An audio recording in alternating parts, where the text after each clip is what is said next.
значи збориме увоз на отпад, требаме да има, бидејќи е економски движење, економски активности. Сега во хиерархијата на отпадот имаме значи превенција, реупотреба и рециклирање, па согорување, па депонирање.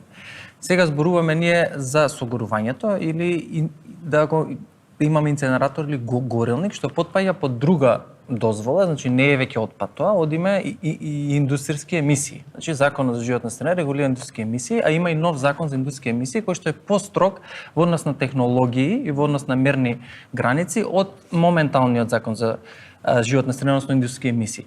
Зошто се јавува недовербата е поради тоа што моменталните индустријски капацитети кои што треба да подлежат под тој закон за животна средина ги одложуваат роковите постојано за имплементација, односно исполнување на тие критериуми за да добијат интегрирана еколошка дозвола.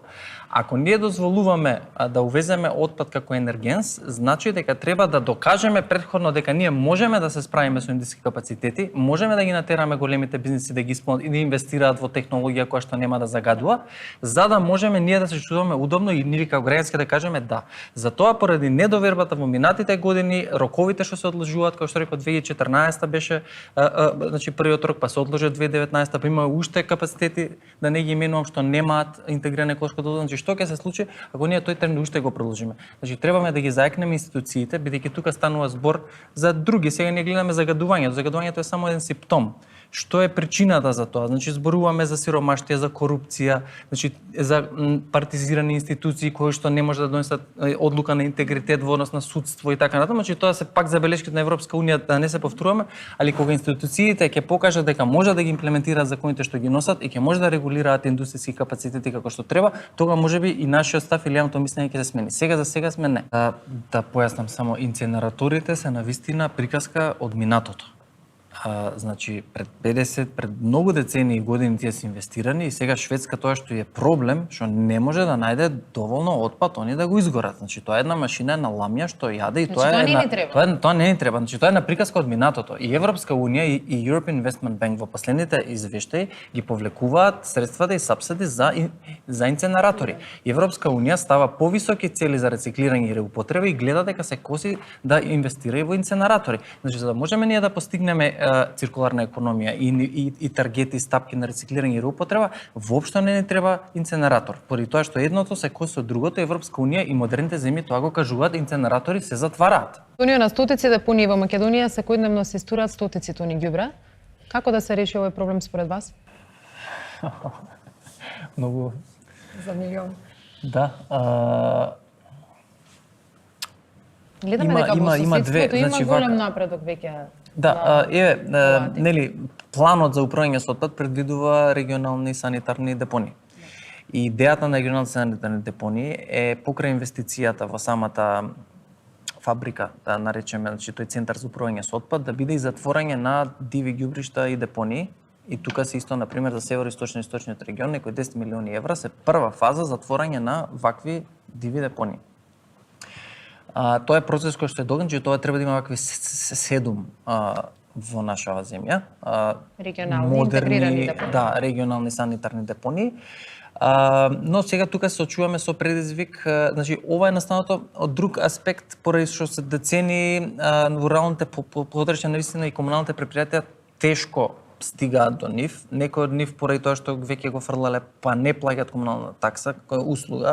Таа услуга нема буџет јавното комунално предпријатие. Тука тој предизвик механизам кој што имаме на ниско ниво ни се и капацитетите на јавните комунални предпријатија, и со човечки ресурси, и со финансии, и руралните средини се најзасегнати кои што можевме да видиме. И ова е направено, значи така, со децениски процес. Малте не секое село своја депонија. Секој си има своја некоја депонија која што се фрла дол река, ваму таму горе доле, кај што се нашле. За руралните подрачја, а тоа е, значи, зборам за финансискиот капацитет и свесноста на директорите на комуналните предпријатија, тоа партизирање. Исто така, мислам дека многу подценувачки се гледа за жал кон комунална работа, нели, па дури како мали не викале, учи да не бидеш ѓубреџија. Немек многу лошо ако си ѓубреџија. А стануваме свесни дека сите сега сме ние идеме со небиди Дека и ѓубре. здравието и квалитетот на живот не зависи од сето тоа и мислам поделни дека од ова ние самите прашање. децени, комуналните предпријатија исто така зборам човечкиот интелект, капацитет за бизнис, за да се зголеми услугата на рурални подрачја е на многу ниско ниво и последиците се вакви диви стотици јадници, диви депонии на нашава целата земја. држава. Тоа што би требало да го решиме, кој што реков, со тие санитарни депонии, кај што инвестицијето вклучува и санирање на овие диви депонии. Се Па јас вчера го запознав министерот за прв пат така на подолг состанок, двочасовен дури, и видов дека искрена е намерата. Барем можев на лично ниво да осетам дека тоа што беше направено е навистина тенденција да се прави селектирање во сите јавни институции. Така и треба да почне јавните институции да се предводници на таа една промена, на една свесна една промена. Ние и така и при имплементација на законот за батерии почнавме со јавните институции 2011-12, тогаш собранието, министерствата ставивме канти во сите општини, во сите школи, значи све почна од јавниот сектор за да дојдеме некако и до самите граѓани. Еве сега претпоставам дека горе-доле сите ги селектираме батериите, има во супермаркети, така натаму. Значи тоа беше тој еден проект 2011-2014 кој што почнавме со јавните институции и ми се допаѓа тоа што почнува и со селектирањето за амбалажниот отпад, дефинитивно.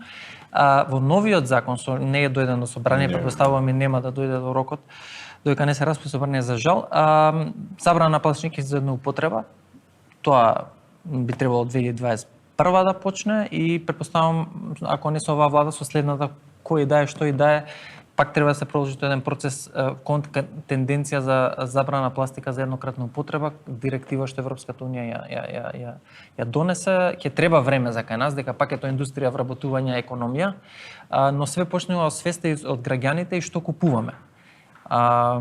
И во однос на селектирањето, јас сум задоволен, мислам ми е драго да ги имам потоците за јавното мислење, дека ние во 2017 кој Сдружение спроведовме слична анкета само за град Скопје и тогаш беше дека 2% селектираат секогаш, а 27 селектираат делумно.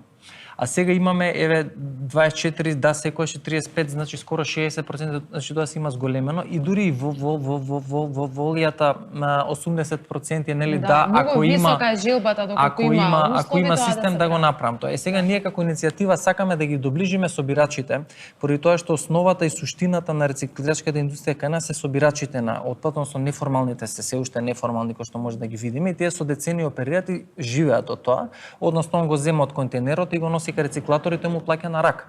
И сега ние имаме иницијатива, би сакале, мислиме дека тоа ќе биде еден системска промена, да најдеме модел што ќе ги формализира собирачите и ќе им даде на граѓаните услуга од врата до врата. Тоа значи дека јас кога селектирам, како што рековте, нема во кола да ставам па да одам неколку населби понатаму, туку ќе можеме да во зградата, значи иницијатива за селектирање во зграда, во куќи, во фирми, да имаме различни такви и собирачите буквално понеделник, вторник, среда, четврток да знаат каде да одат, а не да ги претрпуваат контейнерите. За колку лица зборуваме, Антонио?